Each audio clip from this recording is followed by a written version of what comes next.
Well, you're listening to another session of INTJf Trait Type Me interview. I am your host, TGA, and today I have the pleasure of interviewing Moxie.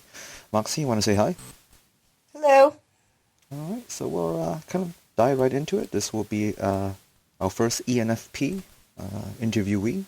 So, Moxie, do you by any chance remember your first exposure to MBTI and what your first test result was? Well, ironically enough, my first test result was INTJ, and that was when I was in my early 20s. And that, as I read it, was patently incorrect. I don't know why I tested that way. And then after that, I've had a few jobs where we've done MBTI. Most notably, in my late 20s, early 30s, I was part of a like an executive management team that was this national team, and a big part of that was doing MBTI and sort of compare leadership and management styles in the room. So it was then that I most often tested ENTP and then ENFP. Okay. Well, this is interesting concerning your first test result was INTJ. Well, when you first read the archetype, what kind of basically blew up into your face and you concluding, yeah, that's not even close? Um, I think any of the descriptors that have a J descriptor will always make me scratch my head a little bit because I'm not an overly decisive person the way any of the FJs or TJs are. So that was probably the biggest one, and probably typing as an introvert because I'm not an introvert. Hmm. Okay, so can you give us, I guess, an example or two on both the dichotomy between your J and P versus E and I? The J and P is a fairly marked difference for me. I am absolutely an NP personality type. P is a fairly I test fairly high on P. Um, I could really use some more J sometimes, and I've had to really, in my position, had to develop a lot of J type qualities, which has been challenging. It doesn't come naturally for me. And what was the first part of your question? I'm sorry. Uh, what your differences are between your J and P and also your I and E, because you mentioned you were Oh, yeah. decisively P and pretty decisively E. I actually wouldn't say that I'm decisively E. I just know that I'm an extrovert, simply because it's when you look at people first become familiar with sort of the introversion extroversion divide. I think a lot of people intuitively know what type they are. And for me, it was more, can you hear me? Yeah, I know it was a Oh, bit okay. cut out there. Yeah, I got one of those internet things again. For me, I would say I'm more of an ambivert than I am a true extrovert or even a true introvert, simply because I really do have to spend a lot of time alone. And whenever I have too much time spent in social situations, it exhausts me. I have to go home and not just be alone, but be solid in solitude alone. I'm known to like get in the car and drive out to the coast and rent a hotel room for a couple days just to not have to deal with people, which a lot of people would say would, distinctly qualifies as introversion. But for me, the key is that when I'm with people, I really enjoy it and I get a lot out of it. I get a lot out of, in my estimation, introverts get a lot of, their energy sourcing really does come from within. Whereas for me, I become very energized by. Okay, so where I was talking about how I really do find a lot of energy from being around people and being out in the world and interacting with the world. But I also do have to have a lot of alone time. And to me, that's what is really the key between extroversion and introversion. So I consider myself an extrovert. Okay, so let's kind of dig a little deeper in that when you mentioned you were getting very energized by being around people. Now, are these with close friends, or are they work colleagues, or just maybe even random acquaintances? I'm sorry, you cut out for half a second. Oh, okay. The question was, when you feel more energized by being around people, are these people more or less close friends and family, or is it could be social friends through work, or is it just any random person that you feel energized just by being around? I would say that it's really more because I'm very career oriented. I get a lot of energy from doing the work that I do. Um, and then, being around friends, although the truth is that I don't have a lot of really close friends. But those close friends I do have, I really enjoy hanging out with. So if we kind of took the work and career context out where it kind of forces you to be more out there just for work sake purposes, would you feel energized in the same way by being around No, people? definitely not. And these days my introversion has become a lot more, it's become a lot stronger. So I'm actually hard pressed to leave my house generally, and, not wear sweatpants are part of it. But, yeah, I'm not an overtly social person. Okay. Uh, because you mentioned you kind of categorize or push yourself more towards the EN, and the more you talk about whether you get energy or be by being around people, and then even switching it around to where if your work or career didn't kind of put you in a position where it requires you to be outgoing, you probably be more introvert. Did you ever consider potentially going back to typing yourself as an introvert? I have many times, but I really, as I learned about MBTI, I really am a functions person. And when I look at the strength of functions, my extroverted intuition is by far my most dominant function. So when you look at it from that perspective, and you really do, and I really do look at, again, where I derive energy comes externally and not internally. I'm fairly certain I'm an ENP type. Okay. Then looking into some examples between your J versus your P, you mentioned you were hoping to be more J, particularly in your line of work. Can you perhaps give us an example or two as to how that scenario might come out to be? You cut out at the very end, sorry. Oh, okay. Give us a couple scenarios as to how that might come out to be, where you would like to be more J versus P, and what makes you think you're more P orientated. Um, that's actually a really big question. Uh, so I would say that I would like to be more of a J because really making hard, fast decisions does not come easy for me, particularly when I can see, a lot of different ways a scenario can play out. And one of the things that I've always envied about J types was that, they when they make their decision, it's they've made it based on a lot of different components, but they've made their decision and they stand by it. And for me, I can be talked out of a decision really damn quickly, and it's kind of annoying when you're the boss, because, when you're dealing with HR issues or you're dealing with particularly things like performance issues, I find that J type supervisors are way better at that than I am. Um, that's one big area where I see, a particular weakness around being a P type.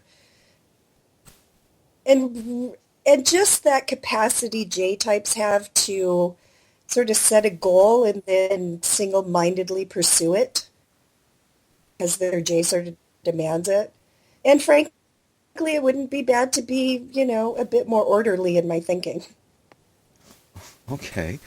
All right, well then kind of piggybacking off of that, you mentioned in line of work. Where is your line of work? You just kind of hinted in terms of being in a management position. Are you in corporate or are you in an HR I, position? I'm in the nonprofit sector, and I run a national organization which I founded. Which also, when you found an organization, it requires a lot of J-type stuff that you have to do, which is very task oriented, and yeah, it's a lot of work. So I really work in the nonprofit sector, and we really look at we do a lot of national policy analysis.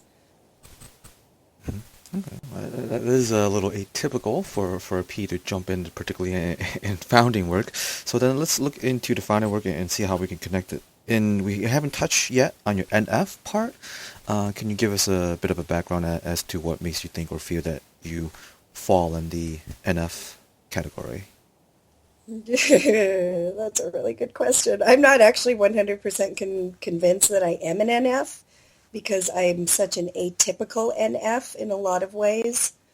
Um, Could you give us like Again, an example of what would make you stand out to be an atypical NF? I'm not a very nice person when it comes right down to it.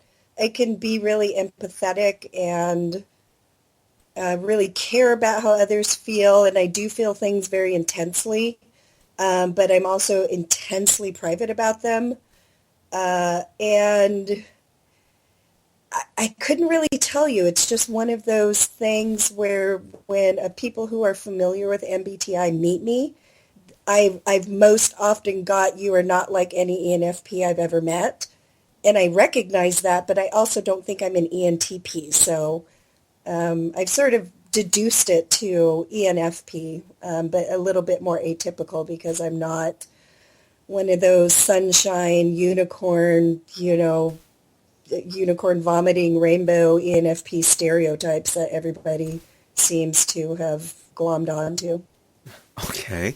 Well, then, I mean, I imagine there's got to be a few ENFP who doesn't vomit rainbows, and you being one of them.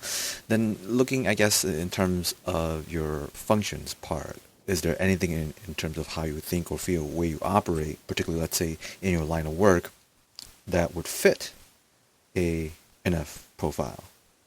I think I work in the nonprofit sector and I work with a lot of different nonprofits from across the country. And I would say that, the sector itself is fairly dominated by NFs and your line staff, and fairly dominated by, oddly enough, NTJs in upper management positions. NFJs and NTJs tends to be the types that I work the most with. So I would say, the line of work itself has some very NF type qualities because the nonprofit sector is really about, it's ideally it's, sort of transformative line of work where you're improving people's lives, which can be very NF-ish. Then what kind of got you motivated in terms of even founding and creating your own nonprofit from the beginning? Um, I saw a need, and the need wasn't being met. So, I've ever since I was a child, um, I would say that I have been sort of classified as a leader type person, which kind of makes me uncomfortable. But when I look back at my history, it's always been the case. And part of it was that I saw a need, nobody was doing it, so I just did it. And it's been pretty damn successful, I do say, if I do say so myself, but in part it's because no one was doing it before. Okay, well, I guess here's kind of a two-part question then. One was you mentioned others kind of pointing out in terms of your leadership. Can you give us maybe an example of two? What would stand out for you that would make people say that or observe that? I'm bossy and I can talk people into anything. Oh, okay. I guess that's one quick example. Then in terms of when you're talking about in terms of the need, I'm assuming regarding to your local community, what was the need that you saw that was being unmet? Really, for me, it became, I started my career off sort of in the trenches and doing direct line work in child welfare and working with street kids and doing all that kind of work. And when you work that closely in these very disadvantaged communities, what you begin to see, and this is, again, why I think I'm in at least an ENP, if maybe, I'm pretty sure it's ENFP though.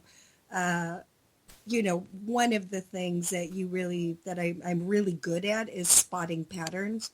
And so you really begin over the arc of, 10 years or so, you really do begin to spot sort of entrenched patterns that you see just coming up over and over and over around poverty and around all kinds of things. And then as you continue in your work, I really began to notice that there is a very deep policy aspect to this poverty, and that when I tried to work within systems to address the needs of some of these families, that I would be met with a sort of indifference, for lack of a better word, and it made me realize that resource follows policy in America, and that unless I could make some sort of an impact in the policy arena, that I wouldn't be able to do the work that I needed to do.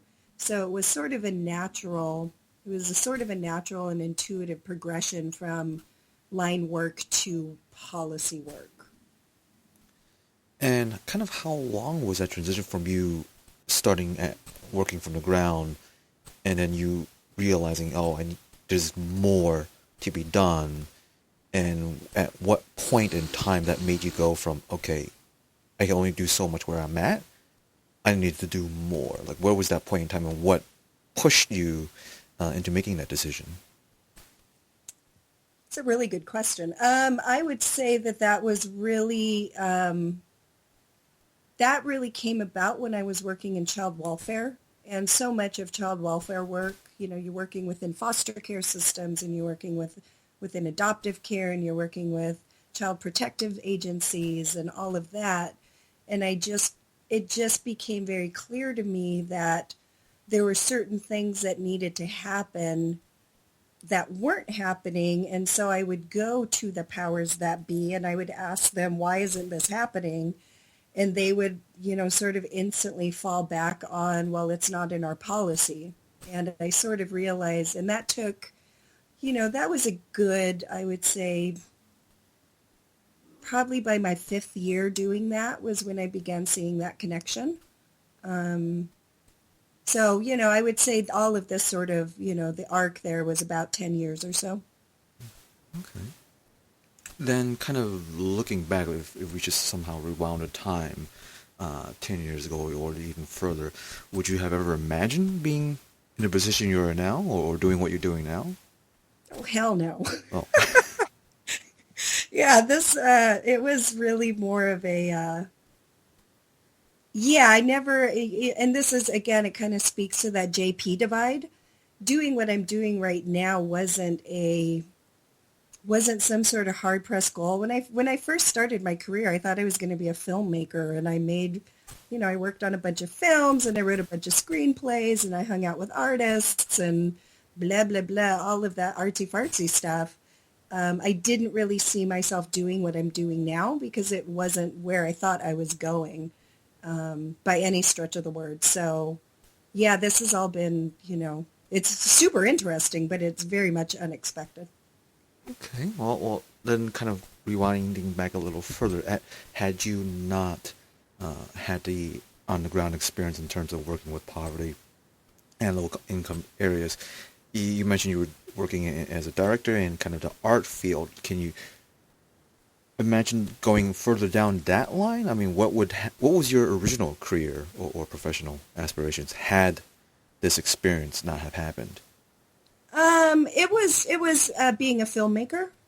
So I was, I had it in my head that I would be a filmmaker. And like I said, I wrote a couple of screenplays, and, one was accepted at Sundance and all of that kind of business. But I realized that I really didn't like the industry. I didn't like how phony and gross the people were.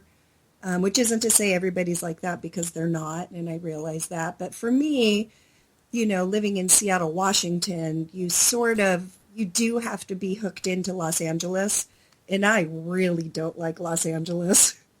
So it's hard, it's difficult to be an independent filmmaker in the best of circumstances. It's even more difficult if you're doing it from outside of Hollywood. So kind of where your little nasty and disgruntled NF side comes out that I sense hinting. Yeah. Okay. Any motherfuckers. Okay. So I assume you kind of got burnt out from that experience. So what would have been your plan B if you didn't fall or kind of naturally progress into what your current line of work is?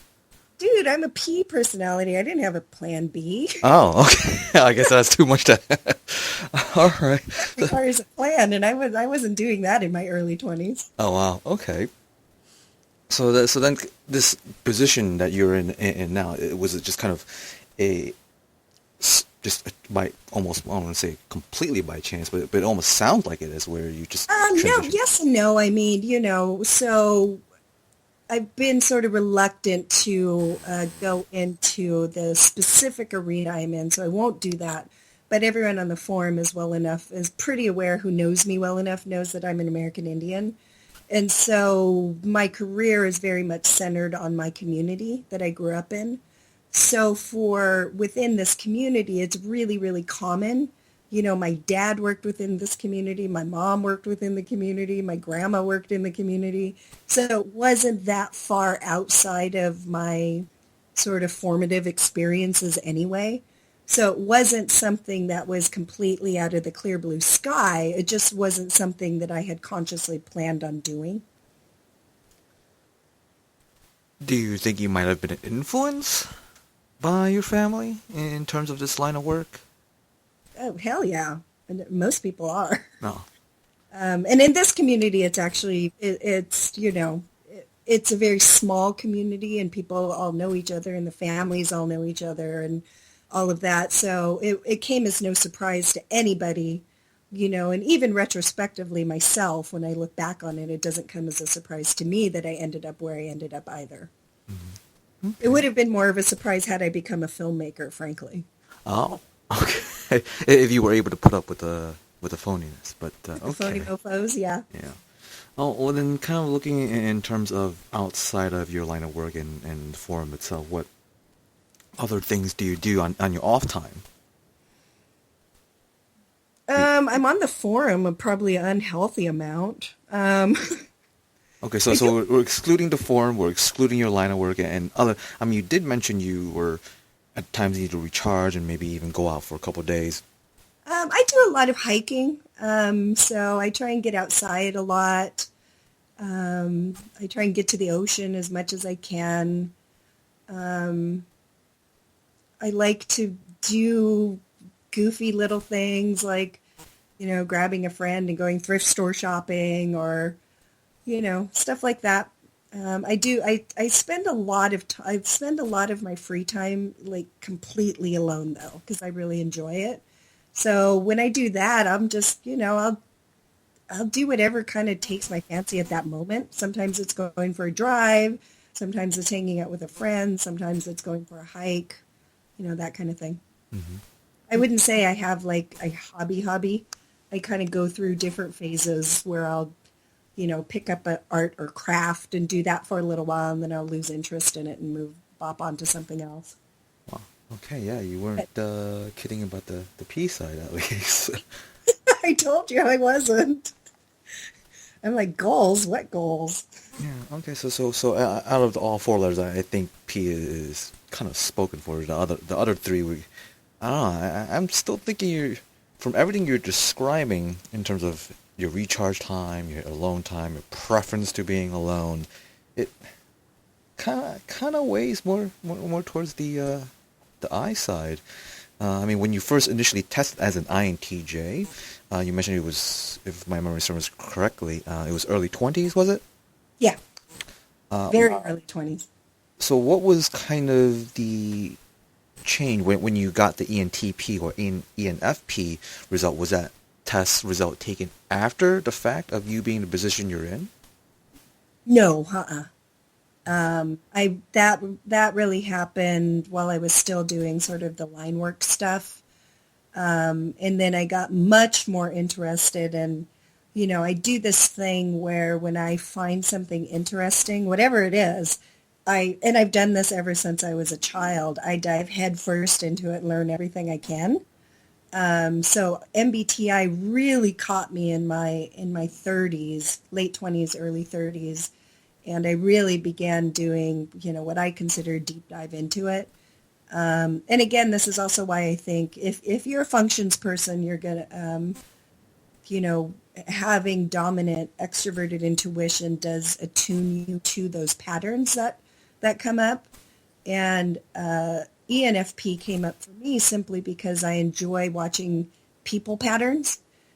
People patterns are my favorite patterns to watch. And so once I got into MBTI, and also this is what makes me think I'm an extrovert, is I had 200 people that I know take the MBTI test. There's not a lot of introverts who can be like, I got 200 of my closest friends to take a test. So yeah, so I and it's just something that I do all the time. So I don't think I don't think I'm an introvert. I do think I'm an extrovert, but I think, really if you buy into it, I think I'm more of an ambivert than anything else.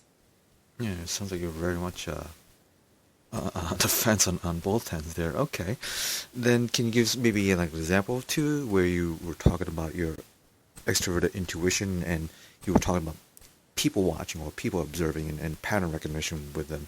What is kind of the, I guess, biggest pattern or two that you like to observe or it's very quick for you to catch up on? Um, so far, I would say with the people who I'm pretty close to. So when I look at my world of people, I have like the inner circle, which is only like 3 or 4 people who I consider like really close friends. Then I have sort of sort of Dante's circle of hell, probably, but I would say going out about 4 to 5 rings. That I've been really, really good at typing people. So it's like this weird little game I play. The more I get to know people, I sort of begin watching their patterns and what conclusions are coming to and how they're coming to them and how they're communicating and all of that. So, MBTI is one of my favorite patterns to watch in people. I also like to watch, when I'm in a room and I'm not presenting, I love to watch how people respond to other people and watch their body language. And again, you can pick up on a lot. You can pick up on a lot about people, sort of in a group situation by how they're interacting with people and how they're, what their sense of humor is. I can generally spot a fellow extroverted intuition user because we do share like a similar sense of humor. And don't ask me to qualify that because it's a total knee-jerk intuitive thing and I can't do it, but I haven't been wrong very often. So I really like watching that. I find I can get a little bit more confused by INFJs of all types. They're hard for me to type. And probably because they're my exact opposite functionally. So, I really like those I sort of like that pattern watching, and I like watching how people interact with other people and what questions they ask and what their body language is conveying. And, I don't know how to explain it outside of that. I don't even know if that answered your damn question. No, it was pretty close. Okay. Well, we are getting closer to the 30-minute mark, so I'll have, well, actually now, well, my brain just blanked out me in terms of the 2 questions I had in mind. Oh, actually, yes, I just remembered the first question. So, you mentioned in terms of your initial primary goal in terms of filmmaking, what was, if we could rewind time and redo things and kind of remove quote unquote the phoniness of the industry, What kind of film do you think you would have liked to work on? Or what was your project if you had one? I really like documentary filmmaking. That was actually my favorite. I did write a two feature screenplays, which I really enjoyed doing. I really like the creative aspect of that. But I really like documentary filmmaking. I actually think the world as it is plenty fascinating. And I think there's a lot of rich material out there. And I think there's some interesting ways of making documentaries that I think are that people could be both educated by and have some entertainment. So when you're referring to documentary, are you looking at as kind of a historical context, or you want to bring documentary more into a modern form where it just addresses current day issues? Current day issues and one of the documentaries I actually have a lot of footage on already, and not a lot of people will have ever heard about this, but on Indian reservations, there's this phenomenon called res dogs, which are like just these crazy feral dogs that just run around reservations, and there's all these crazy, funny stories about them. I actually think that, that was one of my I still to this day call it, I will someday make that documentary and it will be my swan song. But it's both tragic and hilarious at the same time. And so when I looked at documentary filmmaking, what I really liked was, looking at documentaries like that movie Cane Toads, which was fucking hilarious. So I think when you can incorporate humor into something that's actually kind of interesting, that's sort of, I like that fine line between a mockumentary and a documentary. Okay. Then the last question to end tonight would be between doing your kind of line of work now versus being able to do your swan song project. Let's call it the Rev's Dog mock or slash documentary. Which would you pick if you can only pick one? I would choose my line of work now. Mm-hmm. I think that I get a lot out of it. I really enjoy the work. I enjoy the mental challenge. I enjoy, you know, I mean, you're the dude on the forum who posts like 5 gazillion footnotes. So I actually enjoy the research part of it, and I enjoy writing. A big part of my work is writing. I enjoy the challenge of fundraising. I enjoy the challenge of having to manage other people. It's a lot that challenges me, and I really enjoy that piece of it. Okay, well, kind of piggybacking off that, I know I mentioned it was going to be the last question, but that just brought up another question. That's okay. So you were talking about, challenging of this and of a whole plethora of things. What would be, well, actually, this is going to be a two-part question. What would be you feel or think is the biggest challenging in the position you are in now, your biggest challenge, and what would help in terms of making it better for you to overcome it? Do you want this for me personally, or you want this in an MBTI context? Well, it'll be for you personally, but I mean, it'll be up to the foreman as to how they can read and decipher in the MBTI context. I would say that it was the biggest challenge you asked, and what what? The biggest challenge in your line of work that you feel could be either impacting on your growth personally or perhaps even in just your nonprofit work, and what you think would help you overcome those things. If there was something that someone you could push a button or wave a magic wand and voila, this problem is solved. Honestly, I need a freaking INTJ mastermind behind me. Oh, okay. What? I'm totally not even, it sounds like I'm kidding, but I'm actually not. And let me back this up. So the reason I say that is that, I work really closely with an ENTJ and an INTJ in my past work, with the INTJ really being playing the mentor role. And just having a strong J personality who is an intuitive, most of the folks who I work with I have an STJ, an NFJ, SFJ, and an ENTP who work for me. Um, I could really use somebody. So what I'm really good at is brainstorming and coming up with ideas and, sort of doing, predictors about what is probably coming up.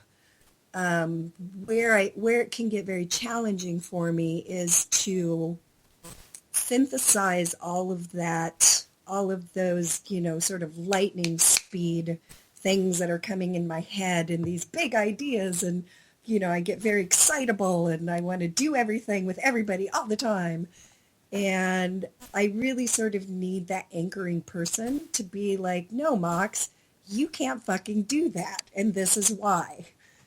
So I don't really have somebody that plays that role for me. That my board chair is an ENTJ, and I absolutely love her. She will kick my ass when I need it, and that's the biggest thing I appreciate about her. But I don't work day to day with her. She's like my idea partner, and so for me having somebody, and this will happen, although one of the other challenges is that I have to raise the money to pay all of my employees. So that's way easier said than done. This isn't corporate America. So, eventually I would like to have somebody to come in to sort of play that role. And in my, very deep experience in this arena, and I'm not saying this to butter up any of you INTJs who are listening, although maybe I am just a little bit. Don't worry, we're emotionally sterile. I know. Yeah, that's what you all say, and it's such a big lie. We didn't even get to talk about stereotypes. Yeah. But what I have found in my line of work is that and this has been an I've like freaked some people out in some of the organizations I've worked with. So as I get to know these organizations, you get these like bigger than life personalities who are up front and doing all the visionary work and all the external work and doing all the people managing and relationship managing. And then as I go deeper into these organizations and get to really know structurally what's going on, the most successful ones inevitably have an INTJ who's running everything from behind the scenes. And I have freaked out so many INTJs by saying, you're an INTJ, aren't you? And they're like, how did you know that? I'm like, because you run everything from behind the scenes. And I actually really appreciate that, because I think that that's a role that every organization really needs. So I didn't quite answer your question, but welcome to the world of extroverted intuition domination. That, and I'm getting a little used to interviewing Ps now, because Ps tend to have this uncanny ability to answer. Wonderful. Yeah, well, you said it, so I didn't say that. Oh no, we all know it about ourselves, and that's why I love working with other NPs. I've tested as INTP, ENTP, ENFP, and INFP. So yeah, but I really do. To be very serious about your question, that is actually my serious answer. Mm-hmm. I would love to have somebody who's more of a. I like anybody who can bring that real sort of pragmatic but still visionary sort of, this is where I need to troubleshoot with you. This is where your idea is not going to fly, and this is how we can improve this aspect of it. And I find both E and I NTJs are really good at that. Okay. Well, before we end, because we were getting really in seconds hitting the 40-minute mark overtime-wise, being that as an INTJ form, I'm pretty sure there will be no deficit of criticism should you decide to entertain the idea of throwing, I don't know, out on the forms of what the project will or what you're thinking of project-wise. But that'll be, I imagine, completely up to you. What do you mean project-wise? Well, whichever an idea that you think of, let's say there's a problem and you mentioned with these broad, grand ideas that you want to implement, perhaps there could be someone on the I forum would that might have experience with. never work on the forum. The reason the INTJs and the ENTJs are so damn good at what they do is that they are very, very knowledgeable of the world in which they're operating, Mhm. which requires some nuanced. It does require a nuanced knowledge of this particular arena, and it's not it's not some sort of universal introverted intuition, extroverted thinking application that can happen in these things. I mean, I think this is why, in particular, INTJs do have that moniker of mastermind, because you can't mastermind shit you don't know. Well, the question would, well, what the suggestion would be finding someone, just, I don't know, putting out there who is also working in the nonprofit world in XYZ. Because, Maybe, but again, it still comes down to the nuance of the specific world that I'm working in, which is a very niche. It's a very niche sort of knowledge. or you can do a wanted ad of, looking to hire INTJ. Do it. Seeking. Yeah. It's sort of different. We're reinventing Tinder. I think that's going to veer us off to another subject, but unfortunately we are at 41 minutes now, so I'm going to have to stop the recording here. Okay. All right.